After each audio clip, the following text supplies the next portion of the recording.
Now I'd love to show you a quick overview of the maintenance module in FC Hub. In the maintenance module, you can basically create a maintenance plan for your fleet. So for example, you might say to do oil changes every so many thousand miles, safety inspections maybe every 3 months.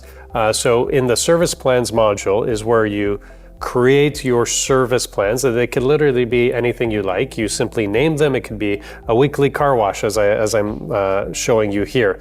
So anything you want. It could be organized by mileage or by time or by engine hours. So you can create maintenance plans for equipment that is more based on the hours of the engine instead of the mileage. So once you create your service plans, the system will track those intervals based on odometer or based on time or based on engine hours.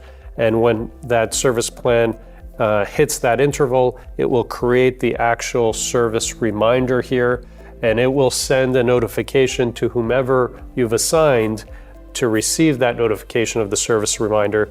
And then they simply go in the system when they've completed that service and mark that service as complete. They can enter some information about that service and then simply mark it as complete. So FC Hub gives you a real simple way to plan and monitor and maintain the maintenance of your fleet.